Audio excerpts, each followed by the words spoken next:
tal? ¿Cómo está? Un gusto saludarlo en este espacio de análisis Catalejo, que es una coproducción de Canal 44 y el Centro Universitario de Ciencias Sociales y Humanidades. Muchas gracias por estar con nosotros. En la emisión de hoy hablaremos sobre un tema que preocupa ya a la Organización Mundial de la Salud, la OMS, que considera la soledad como una epidemia a nivel mundial. De hecho, un informe reciente elaborado por la empresa Meta y Gallup, a iniciativa de la Organización de Naciones Unidas, señala que 4 de cada 10 personas en el mundo se siente sola. El informe, la encuesta se realizó en 140 países y señala una prevalencia similar entre hombres y mujeres en el tema de soledad, pero principalmente en jóvenes y poco menos, porcentaje menor, en adultos mayores. De hecho, la soledad es un tema importante que podemos encontrar en autores clásicos de la etapa de desarrollo de la sociología, pero también en la filosofía. Y por eso hemos invitado en la emisión de hoy a la doctora Andrea Celeste Razón Gutiérrez. Ella es coordinadora de la licenciatura en Sociología del CUCH. Doctora, bienvenida, gracias por estar con nosotros. Gracias por la invitación. El maestro Alejandro Fuerte, jefe del Departamento de Filosofía del CUCH. Maestro, bienvenido, gracias por estar con nosotros. Gracias por la invitación. Y el maestro Mario Lozano González, él es profesor del Departamento de Filosofía del CUCH. Hola, buenas maestro, noches. Muchas gracias, bienvenido, gracias por estar con nosotros. Bueno, la sociología tiene como objeto de estudio la sociedad humana y las relaciones que mantenemos entre sí. La definición sociológica de soledad hace precisamente referencia a la ausencia de relaciones interpersonales. No olvidemos que una de las características esenciales de la naturaleza humana es precisamente la sociabilidad. Doctora, ¿cómo trata precisamente la sociología este tema de la soledad, principalmente en la sociedad contemporánea? Bueno, pues yo creo que ha sido un tema que ha ocupado mucho últimamente en las discusiones públicas, sobre todo en temas de salud mental, ¿no? Pero también nos ha ocupado a las ciencias sociales, o nos deberíamos estar ocupando en este momento en las ciencias sociales sobre este tema, no solo por las cifras tan alarmantes, ¿no? Sino porque esto cada vez puede volverse un problema aún mayor, ¿no? Estamos en una era en la que nunca había habido tantas personas en el mundo, ¿no? 8,000 millones de habitantes, y es cuando más solas y solos nos sentimos en el mundo, ¿no? Eso es altamente alarmante porque estructuralmente nos viene diciendo que hay un problema que a lo mejor no es un problema tejido propiamente en esta modernidad, ¿no? Que estamos viviendo, sino que al menos, si desde las ciencias sociales o desde la sociología lo pensamos, se atañe a un proceso histórico y estructural que se gestó hace 500 años, ¿no? Con un modelo económico que viene conformando subjetividades y también transformando la forma en la que nosotras y nosotros nos construimos, ¿no? Como sujetos aquí. Entonces es un problema desde un aspecto estructural que podemos comenzar a discutir, ¿no? El día de hoy. Sí, y sobre todo en esta época de modernidad que las redes sociales se supone que su función es acercar a la gente, pero cada vez la gente y sobre todo los jóvenes se sienten más solos, ¿no? Sí, es un problema porque al parecer mientras más interconectadas e interconectados estamos, también más solas y solos nos sentimos, ¿no? Se puede recordar algunos de los problemas que se venían discutiendo desde los padres y las madres de la sociología sobre la forma en la que venimos construyendo las relaciones sociales, que es de lo que nosotras y nosotros nos ocupamos, pero aparte de que esta es una forma de transitar a otro tipo de relaciones sociales que no necesariamente nos conectan como sujetos o nos vinculan, ¿no? Nos crean relaciones vinculares, ¿no? Sino que nos separan, ¿no? Sí. Creemos que estamos tan cerca del otro que estamos en un acceso inmediato, pero solamente es para compartir soledades, no necesariamente para abatirla, ¿no? Me gustó ese concepto, compartir soledades. Bueno, precisamente la soledad es uno de los males que acecha la sociedad contemporánea. En algunos países incluso ya se volvió un asunto de Estado. Por ejemplo, en el Reino Unido desde el 2018 se creó un Ministerio de la Soledad. En Japón, en el 2021, se estableció también el Ministerio de Soledad e Aislamiento.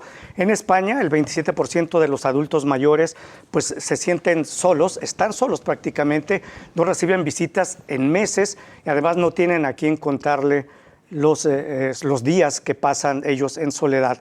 En España no se ha contemplado hasta el momento crear un Ministerio de la Soledad, aunque ya hablaré más adelante. En Madrid y en Barcelona hay algunas situaciones o algunos programas gubernamentales, municipales, que hablan de cómo tratar la soledad, principalmente en adultos mayores.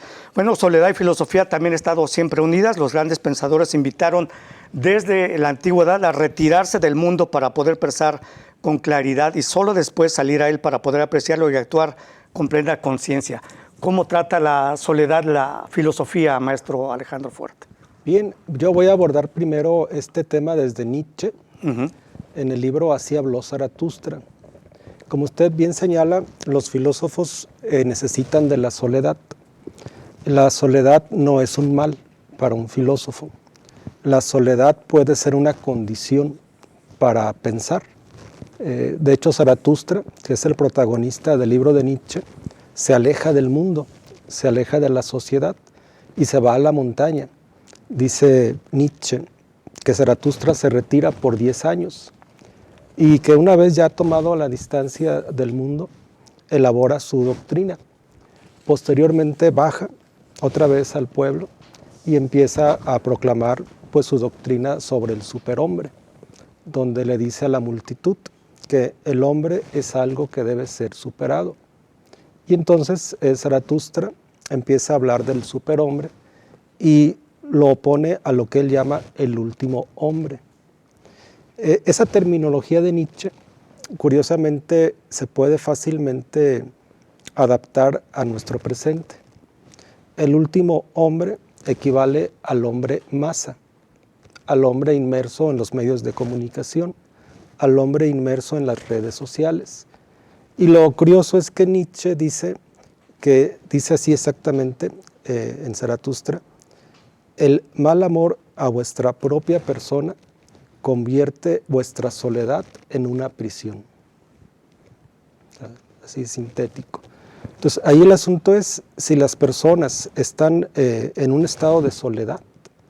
Ese estado de soledad se vuelve un mal solamente si la persona está mal consigo misma. Sería como un primer punto a considerar desde una perspectiva nietzscheana, ¿sí? Y por otra parte, Heidegger, en Ser y Tiempo, también retoma a Nietzsche, considera que el hombre es un ser con quiere decir que es un ser social, que a pesar de que se pueda aislar, los otros están presentes de alguna manera, aunque sea a modo de pensamiento o de recuerdo. Y nos dice Heidegger también que la soledad es necesaria para efectos de que cada persona pueda construir su singularidad. La singularidad le llama él la existencia propia. Y la existencia propia la contrapone al hombre masa, al último hombre, y le llama también la existencia impropia, que solamente reproduce lo que escucha, lo que dicen los demás, pero no llega a una valoración desde sí mismo de los fenómenos de los que se está viviendo. Okay. Muy bien, gracias, maestro Alejandro Fuerte. Bueno, el antiguo dictum del oráculo de Delfos abogaba por el autoconocimiento. Conócete a ti mismo fue además la clave del pensamiento de uno de los filósofos más sociables de la Grecia clásica, Sócrates. Vamos a hacer una pausa breve, regresamos con el maestro Mario Lozano para continuar hablando sobre soledad y filosofía. Ya regresamos.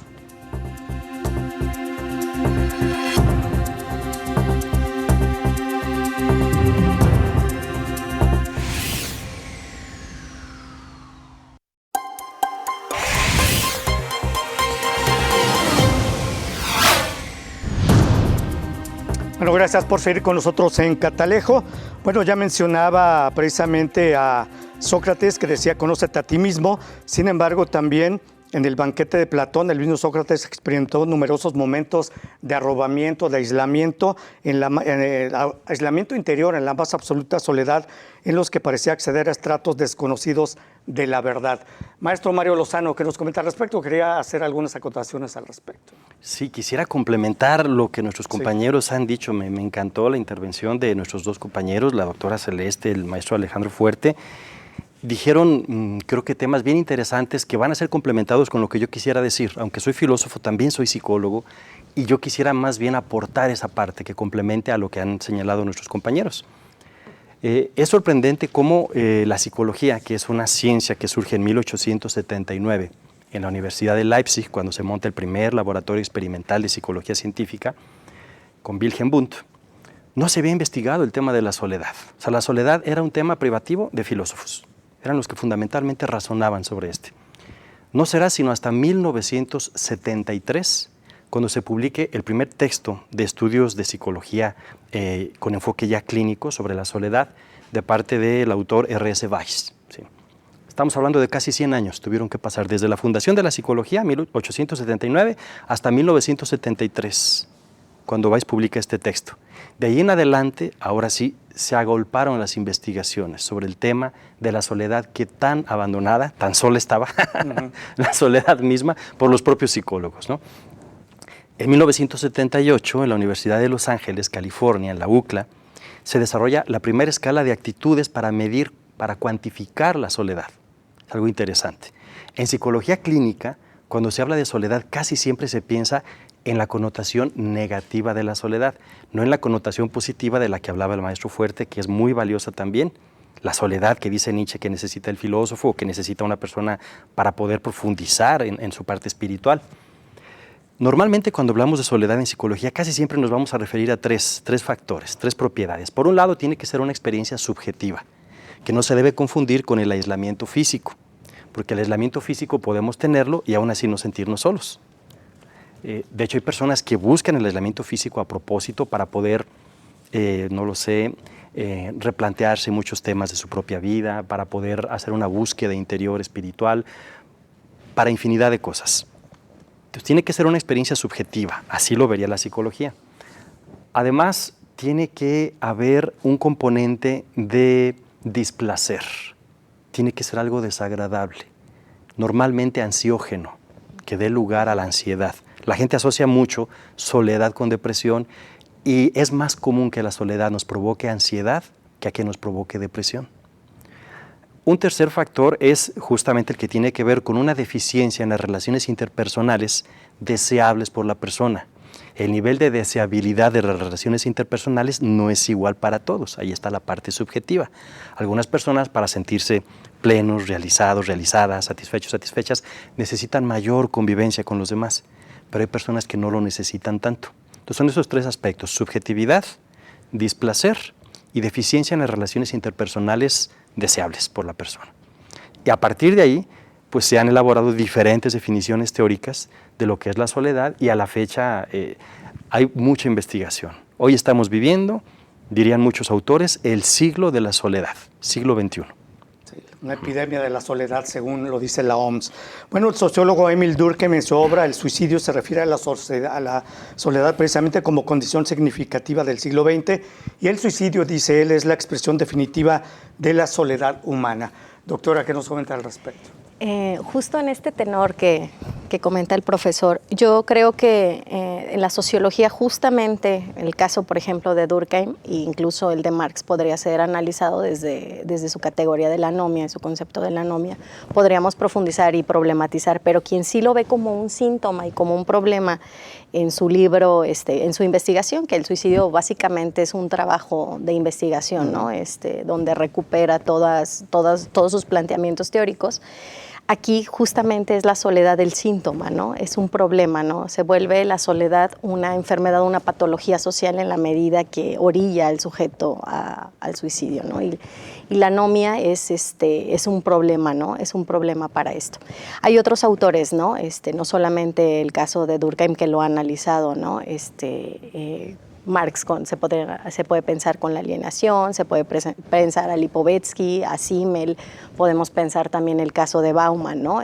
Que dice que estos autores señalan el problema de la soledad, ¿no? como una problemática o un problema de salud mental también, y un problema de las sociedades modernas que orillan a los sujetos a tomar ciertas decisiones, ¿no? Mientras las sociedades avanzan más en un modelo y en una estructura económica y política, ¿no? A la que denominamos capitalismo y luego posteriormente neoliberalismo, bueno, esto orilla a los sujetos a sentirse curiosamente más solas y más solos, ¿no?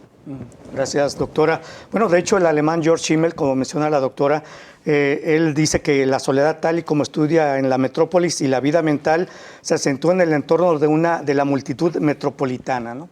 así lo dice Simmels. Y muy interesante resulta también el estudio del extranjero en sociología, estudio sobre las formas de socialización, tal y como lo señala también Simmels. Maestro Alejandro Fuerte, ¿qué nos comenta? Bueno, yo poniéndolo en el presente, pienso que la pandemia del COVID-19 a todos de alguna manera nos aisló, por un lado, y probablemente muchos ahí sintieron la soledad. Aunque estuvieras acompañado con alguien, podías sentir la soledad, ¿sí? Fue como muy radical ese, digamos, acontecimiento de la pandemia y probablemente dejó secuelas de orden psicológico en la mayoría de nosotros, o sea, todos los que la vivimos. Entonces, lo más probable es que muchas personas ya de tercera edad probablemente estén solas, como usted señalaba al principio del programa, porque también hay que considerar que la reproducción, por ejemplo en España, cada vez es menor. Sí. Entonces, por lógica simple, los adultos mayores se van quedando solos y es un problema que no puedan compartir su vida, que no puedan convivir con otras personas, que estén como en empatía con ellos, porque eso hace que simple y sencillamente se dé ese factor que señalaba el maestro Mario, de displacer. Y ese displacer simple y llanamente va aumentando de grado. O sea, en la medida en que no hay como, digamos, construcción de nuevas relaciones con otras personas, ese displacer va a aumentar. Y eso probablemente los induce al suicidio. Gracias. A mí me llamó la atención lo que mencionó precisamente del tema de la soledad, que para poder disfrutar la soledad, o yo lo voy a interpretar así, hay que estar bien con uno mismo, de lo contrario se vuelve un problema la soledad. Eso es muy complicado en la sociedad contemporánea porque pues, toda la gente tiene muchos problemas. ¿Cómo podemos estar bien nosotros mismos y poder disfrutar a veces de esta soledad que tenemos, maestro Mario Lozano? Hay una cantidad tremenda de factores y la soledad desde la perspectiva psicológica ahí la vemos como un fenómeno multidimensional. O sea, hay muchos aspectos desde los cuales podemos abordarla y efectivamente hay formas de soledad, digamos, que pueden ser incluso saludadoras, que nos dan salud, que nos dan vida, que nos dan bienestar. Pero hay otras formas de soledad que no lo son. Por ejemplo, la soledad hay que asociarla mucho al factor tiempo. Cuando es una soledad que no dura tanto tiempo, frecuentemente puede ser buena y que además fue buscada intencionalmente por alguien que tiene satisfechas sus necesidades fundamentales. Aquí viene la parte social, que la doctora Celeste nos sabe pues, mucho más que lo que yo pueda decirles. Un cuerpo social donde prevalezca, por ejemplo, la desigualdad social, la injusticia social, siempre va a dejar en un nivel mayor de displacer o de desagrado a las vivencias de soledad entre las clases sociales más vulnerables. Siempre va a ser así, ¿sí? Alguien que tenga la condición socioeconómica de poder, por ejemplo, acompañarse de amistades, porque puede a lo mejor comprar, no sé, lo que se necesita para organizar fiestas, para salir con los amigos. Hoy en día tenemos un montón de servicios que en México todavía no los hay, pero que ya se consumen en diferentes países del mundo de los que viven en más soledad, como España, como Francia, como Suecia, como Japón. En Estados Unidos la soledad es un negocio ya. Es un negociazo. Hay toda una economía de la soledad, claro. ¿Sí? Norina Hirtz habla de ese tema. La economista británica, en su famoso libro, El siglo de la soledad, habla justamente del tema de la economía de la soledad. Hay muchos lugares donde tú puedes pagar para que una persona, un amigo, una amiga de la edad que tú elijas te acompañe a tomar el té en Inglaterra. A tomar el té, o sea, no estamos hablando de un servicio sexual, estamos hablando de una persona que va a sentarse contigo a platicar, a sonreír, a preguntarte cómo te va en la vida, a interactuar contigo. $80 la hora es lo que te va a salir tener esa amiga o ese amigo para satisfacer tu necesidad de conexión, ¿sí? Hay robots, y la gente cuando piensa en robots que acompañan a la gente frecuentemente piensa en robots sexuales. Esa es una gama muy pequeña. Hay robots que solo acompañan a la gente. Por ejemplo, en Japón se da mucho en personas de la tercera edad que contratan robots, servicio de robot para acompañamiento. Y lo interesante del asunto es que contrario a lo que muchas visiones distópicas que a veces nuestras paranoias nos sueltan, en realidad muchos de estos robots parecen que sí le dan a las personas bienestar.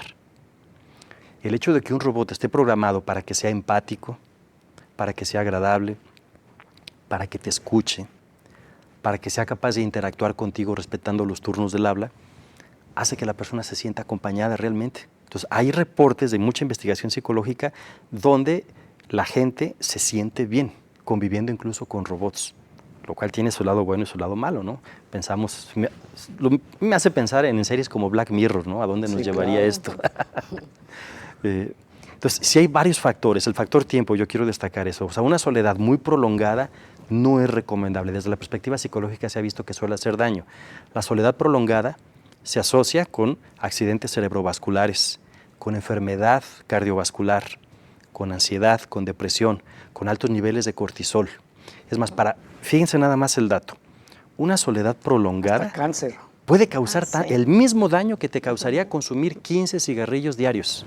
Son estudios de la OMS, ¿eh? Exactamente, estudios de la OMS. Así es. Muchas gracias, maestro. Permítanos, vamos a hacer una pausa breve. Regresamos. Esto es Catalejo.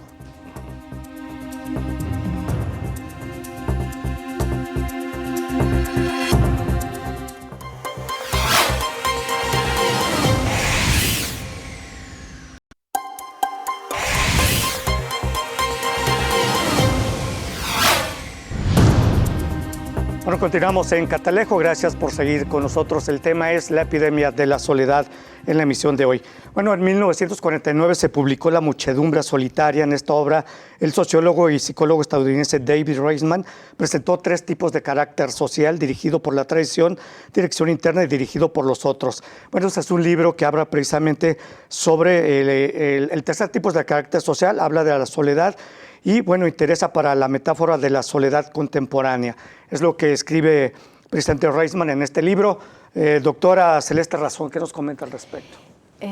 No de esto, ¿no? Simplemente sí. estoy dando antecedentes. Estaba siguiendo como esta línea, ¿no? Donde se ponen estos ejemplos a los que estamos ya acudiendo para sentirnos menos solas y menos solos en el mundo. Hay algunos problemas, ¿no? A nivel macro que hay que discutir, ¿no? Hay diferentes tipos de sujetos que están emergiendo justamente con estas características de la soledad, ¿no?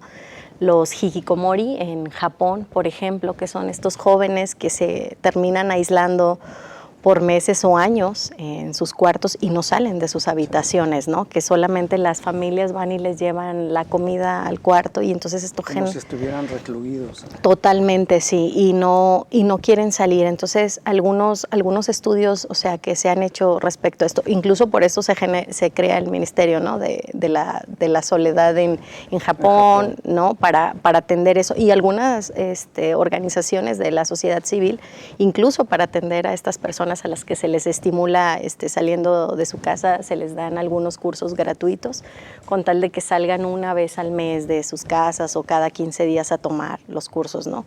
Esto genera un impacto grandísimo al interior de las familias, ¿no? Pero al final del día este tipo de sujetos que emergen y que tienen estas prácticas es un problema, porque están creando por ahí una visión de un problema más grande de salud que tenemos socialmente, ¿no? No es lo mismo, decía el profesor, ¿no? O sea, decía Nietzsche, o sea, sentirse solo la soledad es necesaria, ¿no? Es muy importante para poder pensar, para poder crear, incluso es parte, ¿no? De ser creativo, ¿no? Sí. Muchos estudios de neurociencia dicen que nadie puede crear cosas nuevas si no se aburre y no está en soledad, ¿no? Que incluso las niñas y los niños necesitan estar aburridos, ¿no? Y estar solos y hacer un ejercicio, ¿no? De reflexión para crear cosas nuevas y aprender cosas y idear. Pero sentirse solo es el problema, ¿no? Y eso decía, si se retomaban, decía el profesor, ¿no? Tenemos robots, ¿no? Robots para acompañarnos, ¿no? ¿Qué pasa con estos jóvenes que se aíslan, ¿no? Japón, en una sociedad que es ultra tecnologizada, sí, que tiene productiva, donde se estimula el conocimiento, la producción, insertarse, también es uno de los lugares donde más se suicidan las jóvenes y los jóvenes, ¿no?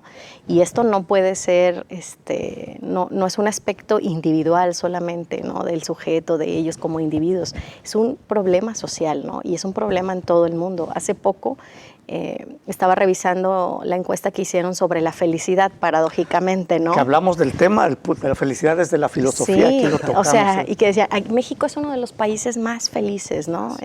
Y es uno de los países más felices y no sé qué. Cuando revisas los indicadores de felicidad, pues son indicadores que no indican muchas cosas, curiosamente, ¿no? Y que también que te pregunten si te sientes feliz tiene que ver con el momento que estás viviendo en ese día, ¿no? Si llegaron y te preguntaron, y si no eres feliz, también vas a decir que no. Pero a la larga también tiene que ver con los ciclos de vida de las personas, ¿no?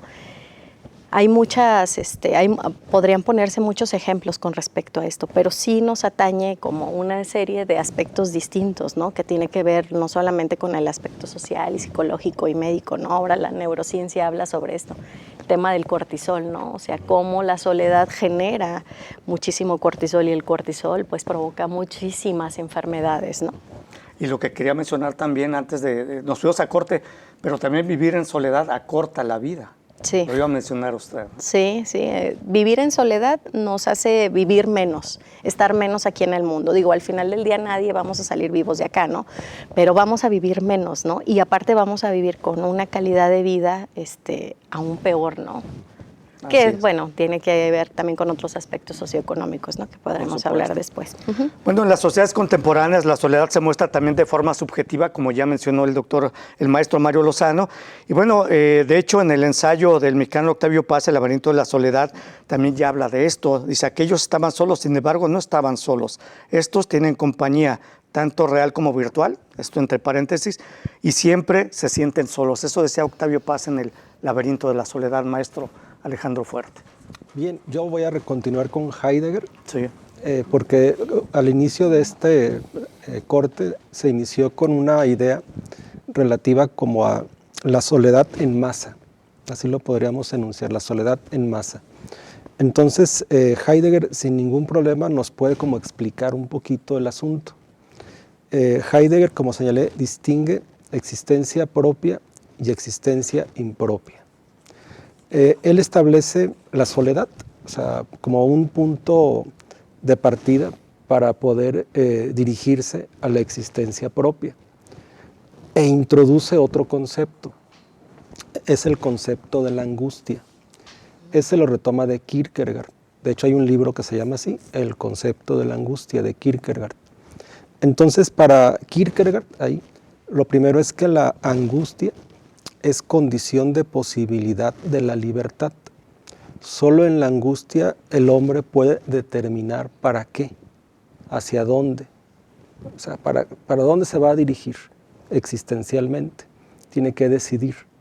Entonces eso lo retoma Heidegger y nos dice que en la sociedad contemporánea, donde hay como un dominio del mundo a través de la técnica, a través de la tecnología, lo que genera es simple y sencillamente un hombre, digámoslo así, uniformado, homogéneo, donde todos se parecen, donde en apariencia todo está bien, donde en apariencia todos son felices, donde en apariencia todos realizan sus posibilidades, pero que en el fondo todo eso realmente es falso.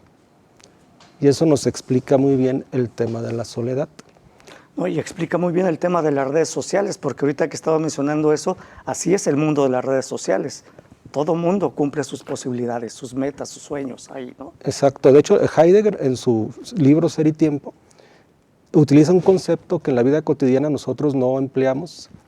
Muy curioso el concepto desalejar. Dice, desalejar. Desalejar. Dice Heidegger que nosotros creamos útiles, por ejemplo, los celulares, y que su función es desalejar, es decir, es traer a la mano lo que está distante, traerlo aquí a la mano. ¿Sí? Entonces Heidegger lo que nos está describiendo es esa vida en la masa, esa vida en el consumo, pero cómo al final del día el individuo se siente solo. Y entonces Heidegger simplemente está invitando a que cada quien asuma su propio ser, su propia existencia, pero como usted señalaba al principio también, ¿qué hacer para estar bien? O sea, la soledad es un mal si yo estoy mal conmigo mismo. Entonces, ¿qué hacer para estar bien? Entonces, Heidegger nos daría como una pista en cuanto a determinar, por ejemplo, qué nos gusta. Desarrollar algún tipo de disciplina, desarrollar algún tipo de arte, ¿sí? Y sobre eso enfocarnos cotidianamente. O sea, si tenemos buenos hábitos, por decirlo de alguna manera, si alguien gusta del deporte, por ejemplo, ese hábito simple le ayuda a estar bien, a que psicológicamente digamos, no genere ansiedad. Entonces, eso le permite continuar y establecer buenos lazos afectivos con los otros. Entonces, simplemente Heidegger sí nos da buenas pistas de la sociedad contemporánea, de por qué se da esta soledad. Muy bien, gracias, maestro. Permítanos, vamos a hacer una nueva pausa, regresamos a Catalejo.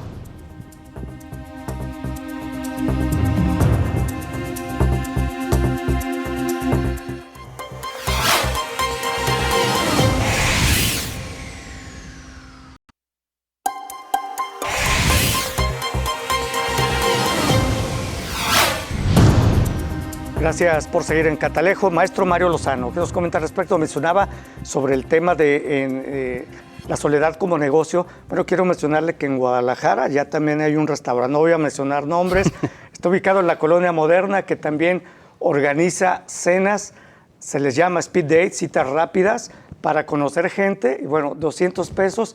No he ido yo, a lo mejor voy, pero una amiga ya fue a este restaurante, dice que es muy divertido. También en Guadalajara ya la soledad se está viendo como negocio, maestro Mario Lozano. Es correcto, incluso si uno explora en las redes sociales, encontrará que, por ejemplo, hay canales de YouTube donde el entretenimiento que uno puede encontrar es ver personas comiendo.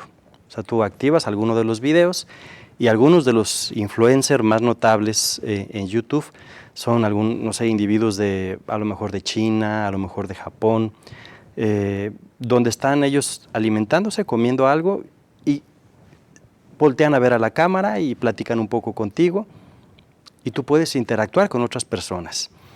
Muchas personas no soportan el comer solos, es algo interesante, ¿no? No les gusta ir a un restaurante solo, incluso estar en casa, no les gusta hacer comesolos, como decimos acá en México.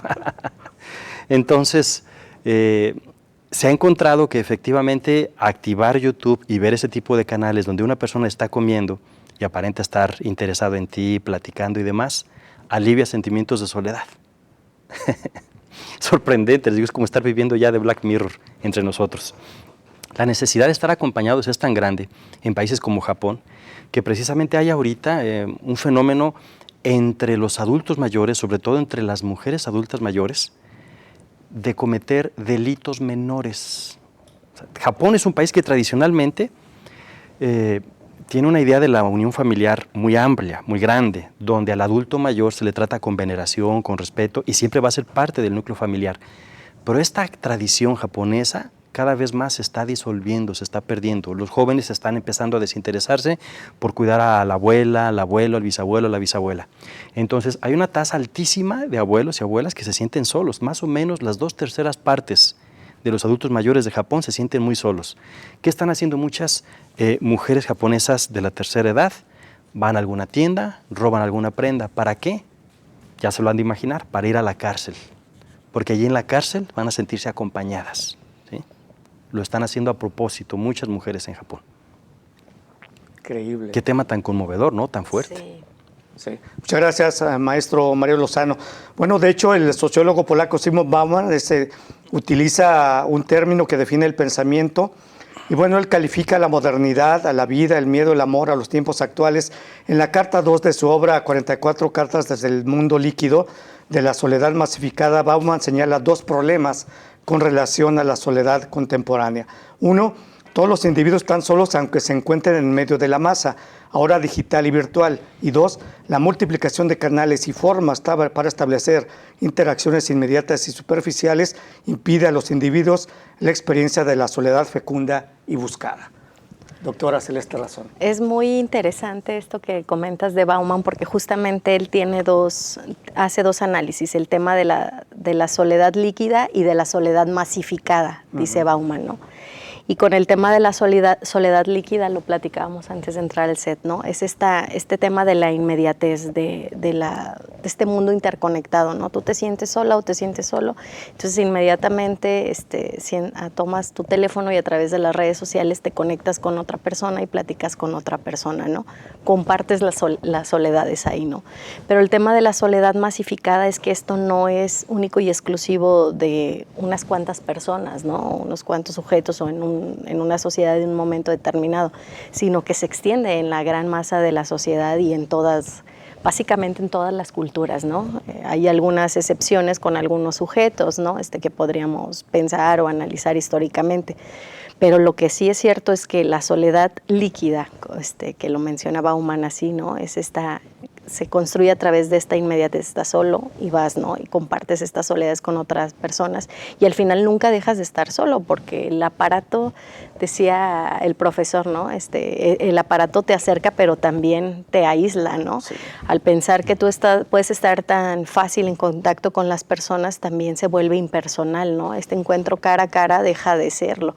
Pero ¿qué implicaciones tiene todo esto masivamente? Tienen unas implicaciones atroces, no solamente porque nos sentimos solos, sino porque esto solamente está alimentando y estamos retroalimentando este sujeto que nos han venido condicionando a través de un sistema, ¿no? Nos seguimos reproduciendo con estas características que sirven propiamente a un sistema, ¿no? Que es un sistema atroz que lo que nos quiere es totalmente individuales y totalmente competitivos, ¿no? Y las redes sociales lo presentan, ¿no? Así, hace ratito veía un post donde decía, bueno, Instagram es como el pecado de la vanidad, ¿no? Twitter, el del ego, ¿no?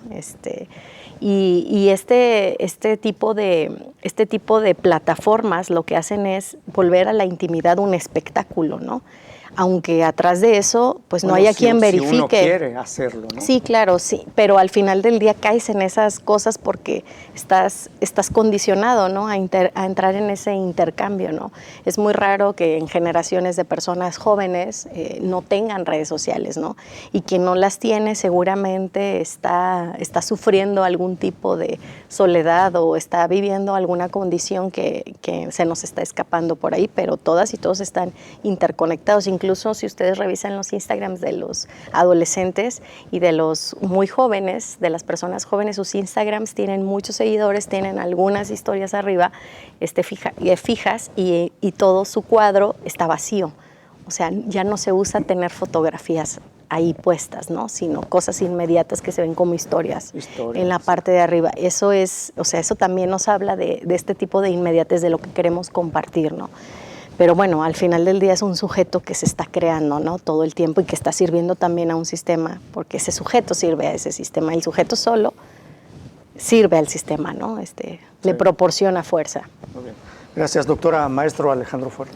Bien, con base pues a lo que se ha venido comentando, elaborar una breve reflexión en términos de que en apariencia es el individuo el que está como en el centro del sistema. De alguna manera el capitalismo nos hace trabajar y hacernos creer que el sistema está para que estemos bien, pero el asunto es que esta soledad lo que nos muestra es como una crisis del individuo. O sea, una sociedad donde hay tanta comunicación, tanta interconexión, el individuo al final del día está solo.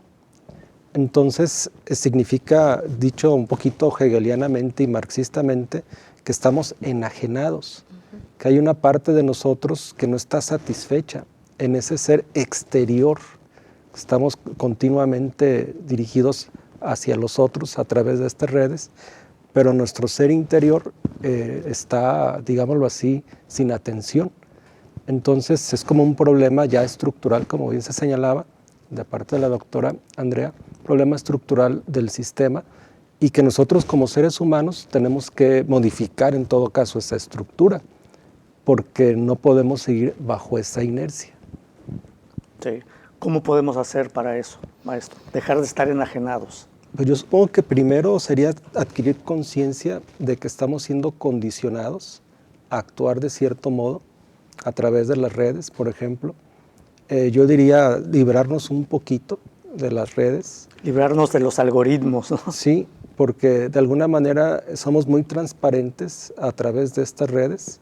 Digamos que los algoritmos prácticamente anticipan lo que queremos, nos van como condicionando, nos van como generando una tendencia y nosotros como que, digamos, mordemos el anzuelo, por decirlo de algún modo, y seguimos ahí conectados.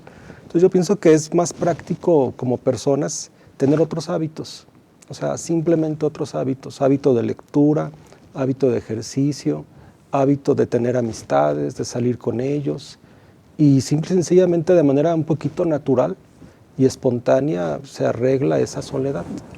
Gracias, maestro. Vamos a hacer una nueva pausa. Regresamos ya a la parte final de Catalejo. Volvemos.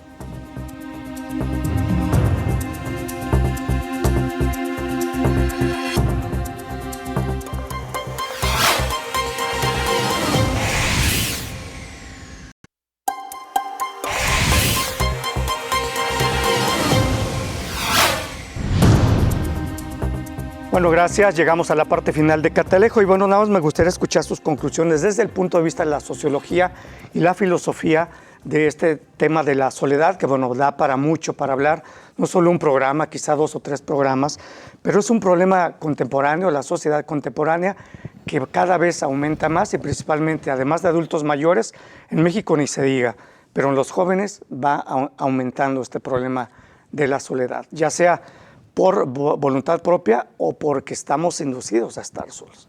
Doctora Celeste Razón.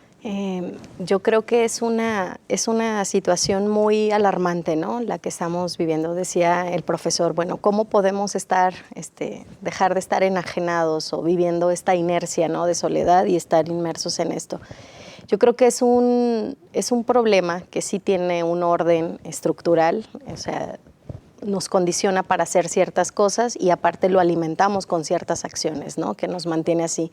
Recordaba la frase de Margaret Thatcher, ¿no?, que el método era el neoliberalismo, pero el objetivo era aplastar corazones y domar el alma de los sujetos, ¿no?, o sea, someterlos a hacerlos responsables solamente de su vida, ¿no? Un Estado que no proporcione salud pública, que no esté en su máxima expresión, que no esté también tomando en sus manos el problema de la salud mental como un problema social grave, ¿no? No solamente creando ministerios, o sea, hay 2 ministerios en el mundo que más o menos están operando y lo están tratando de atacar en este momento, pero ¿qué está pasando en el resto del mundo, ¿no? Incluso ¿qué pasa en México?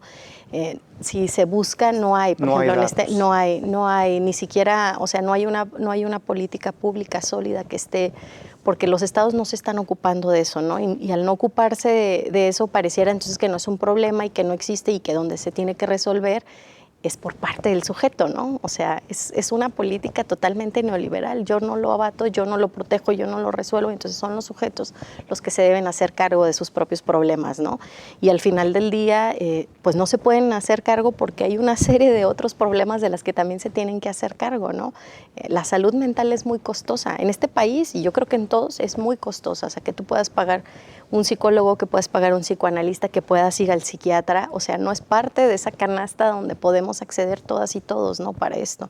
Y cada vez vemos más problemas de depresión, de soledad, de ansiedad en niños, en niñas y en adolescentes. Entonces, por ahí debería de ir el tema, ¿no?, y la discusión, ¿no?, abatirlo desde esta forma social y también una discusión disciplinaria con respecto a estos problemas, ¿no? Sí, muchas gracias, doctora. De hecho, en este sexenio que está por terminar, los medicamentos para tratar la salud mental de los mexicanos, pues prácticamente el presupuesto para adquirirlos fue a la baja totalmente. El problema de salud mental no existió en esta administración.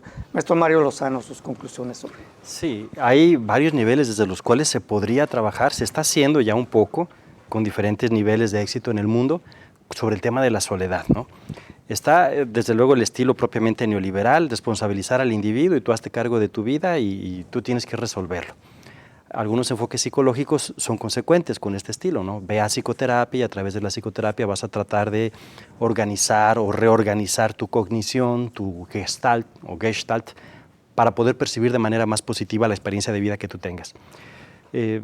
Terapia racional emotiva, que yo es de las que sí recomendaría más, o terapias contextuales o terapia cognitivo-conductual. Yo creo que son de las más favorables para resolver temas de soledad. Pero en el propio ámbito de la psicología también hay la psicología crítica, que es la que se ocupa de investigar toda la parte de construcción social que tiene la existencia del ser humano y que en buena medida entiende que mucho de lo que vivimos responde a situaciones estructurales del sistema socioeconómico. y en este caso efectivamente el capitalismo, la modernidad y el neoliberalismo de los últimos decenios tienen mucho que ver con este avance amplificado del sentimiento de soledad de muchos individuos. Entonces no es un asunto solamente personal, tiene que ver también con el sistema social.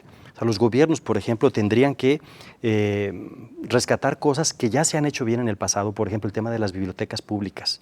Hay mucha investigación que muestra cómo son espacios adecuados para que la gente se sienta más acompañada. Hay cuestiones tradicionales que muchas personas cuestionarían, pero que han funcionado. El solo hecho de asistir a un oficio religioso con regularidad hace que en muchas comunidades la gente viva mejor. La gente es más feliz, la gente no se siente sola. O sea, el hecho de ir, no sé, a misa los domingos o al oficio de la religión tal cual, si a lo mejor uno es laico o no es creyente, bueno, algún equivalente funcional en la vida laica puede funcionar. O sea, piensen, no sé, un grupo de autoayuda, un grupo de amigos o amigas que cultivan alguna afición en común. Pero hay muchas cosas que ya se han hecho bien y que sí funcionaban, que tendríamos que rescatar, no olvidarlas, ¿no? Eso es ¿Salir importante. los domingos en la ciclovía? Ir a la ciclovía, por ejemplo, y desde luego los empresarios tienen su responsabilidad, ¿sí? El mundo de la iniciativa privada, que frecuentemente piensa mucho en vender y muchas veces vendes más a la gente solitaria que a la gente no tan solitaria, bueno, tendrían que buscar replantearse una especie de ética de la mercadotecnia, una especie de ética inserta en el propio sistema que permita que la gente pueda tener una vida más saludable, pues a través del consumo, pero sin que ese consumo se vuelva contra ellos. Y políticas públicas ni hay, ¿verdad? Desgraciadamente sí las hay, pero son realmente muy pocas y con éxitos muy todavía muy bajos. Gracias, maestro. Maestro Alejandro Fuerte, sus conclusiones sobre el tema. Bueno, la primera conclusión sería que para poder resolver un problema, primero hay que reconocer el problema. En este caso, que hay soledad. O sea, que mucha gente se siente sola. De manera tal que si es un problema estructural, pues entonces tenemos que pensar la estructura. Tenemos que pensar en términos de totalidad. Tenemos que ver dónde está el factor enajenante. Heidegger, con eso cierro, en Ser y Tiempo lo vio con mucha claridad. Él hablaba pues del uno, hablaba de la existencia impropia, describía esa existencia impropia en la vida cotidiana y había un concepto ahí que él llamaba la caída. La caída, él dice del Dasein, que es el ser humano, la caída del Dasein en el uno. Y ya que está en el uno, le agrega el despeñadero. ¿Eso qué quiere decir? Pues que esa caída, esa soledad, se va, digámoslo así, prácticamente al infinito, y de ahí que se pueda tan fácilmente comercializar y sacar ganancias ofreciendo servicios a la gente que está sola. ¿Cómo está ocurriendo? Exactamente. Entonces tenemos que replantear la estructura económica en este caso. Y para disfrutar, pensar que no, la soledad no todo es malo, y volvemos al término, primero, para disfrutar la soledad hay que estar bien con uno mismo, ¿no? Yo lo vería de esa manera, también con una conclusión del Sí, tema. un poquito estoicamente, es decir, distinguir en la vida qué depende de mí y qué no depende de mí. Hacer lo que sí depende de mí, con respecto a las personas, por ejemplo, a las relaciones, pero lo que no dependa de mí, si pasa algo, aceptarlo. O sea, es así de simple. Ser resilientes, diría. Sí. Muy bien. Gracias, maestro Alejandro Fuerte. Pues llegamos a la parte final de Catalejo. Muchas gracias por haber estado con nosotros en esta emisión. El tema fue la epidemia de la soledad. Doctora Celeste Razón, muchas gracias por haber estado con nosotros. Le agradezco. Maestro Alejandro Fuerte, también muchas gracias por haber estado con nosotros. Y maestro Mario Lozano, muchas gracias. Que no sea la última, maestro Mario Lozano. Claro que sí, aquí nos veremos. Gracias. Gracias a usted. Nos vemos y escuchamos en la siguiente emisión de Catalejo. Hasta luego.